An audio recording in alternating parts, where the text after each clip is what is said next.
Hi everyone, and welcome back to the Art of Self-Healing. When you think of yoga, what comes to mind? Maybe it's the physical poses, stretching, balancing, and flowing through a sequence. And while the asanas are a beautiful part of yoga, they're just the tip of the iceberg. The truth is, yoga is so much more than movement. At its core, yoga is a philosophy, a way of life that extends far beyond the mat. It's a system of principles designed to help you live with a more balance, peace, and connection, not just with others, but with yourself and the world around you. Today, we're diving into the deeper side of yoga, the hidden principles that can transform your life. These aren't just abstract concepts. They're practical ideas that you can weave into your daily life to find more clarity, calm, and purpose. What yoga actually means. Before we dive into the principles, let's take a moment to understand what yoga actually means. The word yoga comes from the Sanskrit root yuj, which means to yoke or to unite. It's about creating a sense of unity between your body and mind, your thoughts and actions, and your individual self and the greater universe. This idea of unity is the foundation of yoga. And while the physical poses are one way to practice this connection, they're just a small part of a much larger tradition. The principles of yoga, the ones we'll explore today, give us a roadmap for living with more intention, compassion, and harmony. They remind us that yoga isn't just something you do, it's something you live. The first principle of yoga is Ahimsa, which means nonviolence. At first glance, this might seem straightforward. Don't harm others, right? But Ahimsa goes much deeper than just avoiding physical harm. It's about cultivating kindness and compassion in every part of your life. Think about how you speak to yourself. How often do we criticize ourselves for not being good enough? Or push ourselves too hard, ignoring the signals our body is giving us to slow down? Practicing Ahimsa starts with learning to treat yourself with the same kindness that you'd offer to a dear friend. It also extends to your interactions with others. For example, the next time you're in a difficult conversation, ask yourself, am I responding with kindness and understanding? Am I listening without judgment? Ahimsa also invites us to think about how we interact with the world. Are our actions contributing to the well-being of the planet? Or are we causing harm without even realizing it? Even small changes, like choosing reusable items or supporting ethical brands, can be an act of Ahimsa. This principle reminds us that every action, no matter how small, has the potential to create a ripple effect of peace and kindness. Principle 2, Santosha, or contentment. The second principle is Santosha, or contentment. This one can be tough because we live in a world that constantly tells us that we need more to be happy. More success, more possessions, more accomplishments. But Santosha invites us to pause and ask, can I find contentment in this moment exactly as it is? This doesn't mean that you shouldn't strive for growth or set goals. It's about recognizing that your happiness doesn't have to depend on external achievements. You can choose to find joy and gratitude in the here and now, even as you work towards the future.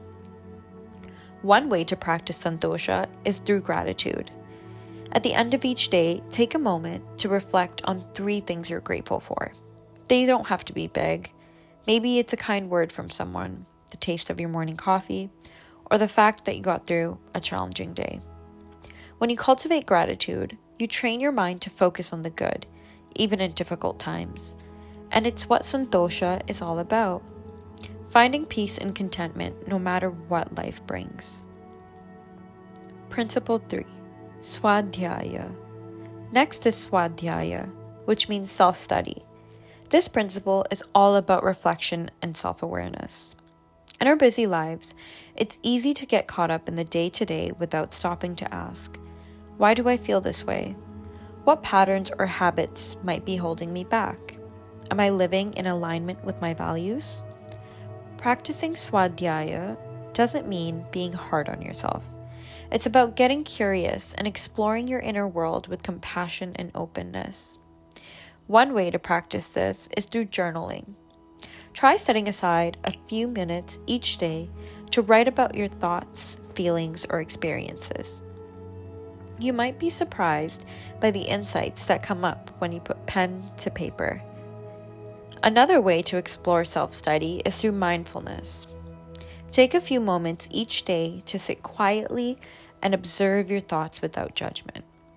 Notice what comes up and use it as an opportunity to learn more about yourself. When you practice Svadhyaya, you start to understand yourself on a deeper level, and that understanding can help you make choices that truly resonate with who you are. Principle 4. Aparigraha, non-attachment. Aparigraha means non-attachment, and this one can feel challenging in today's world. We're often taught to measure our worth by what we own, the titles we hold, and the achievements we've collected. But Aparigraha invites us to let go of the things that we don't truly need, whether that's material possessions, outdated beliefs, or even the fear of failure. For example, can you declutter your home and release items that no longer bring you joy? Can you let go of the need to control every outcome and trust that things will unfold as they're meant to? Non-attachment doesn't mean not caring. It means freeing yourself from the weight of unnecessary expectations so you can focus on what truly matters. When you practice Aparigraha, you create a safe space for peace, growth, and for abundance to flow in your life. Principle 5. Ishvarapranidhana. The final principle we'll explore today is Ishvarapranidhana, or surrender. This is about trusting the process and letting go of the need to control everything. How often do we stress ourselves out trying to micromanage every detail of our lives? Ishvarapranidhana reminds us that we don't have to carry that weight alone. It's about doing your best, then releasing the outcome to something greater, whether that's the universe, nature, or your own inner wisdom. Surrender doesn't mean giving up.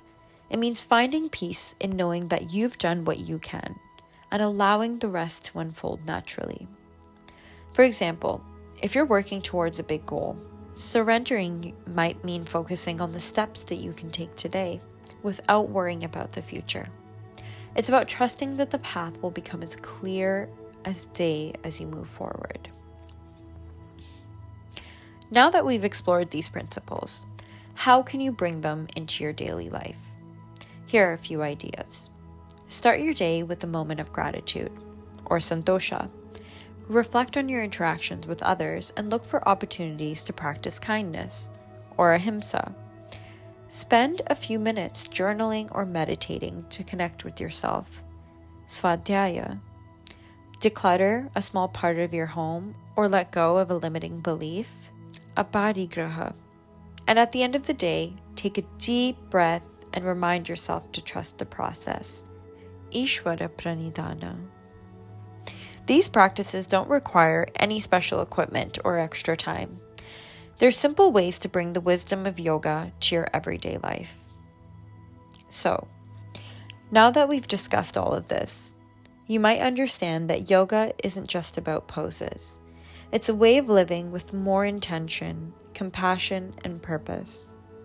The principles of yoga, Ahimsa, Santosha, Svadhyaya, Aparigraha, and Ishvarapranidhana, offers us a roadmap for navigating life with grace and resilience. So as you go about your day, I invite you to choose one principle that resonates with you and explore how you can bring it into your life. Small steps can lead to profound transformations. Thank you so much for being here. And remember, Yoga isn't just something you do, it's something you live. Namaste.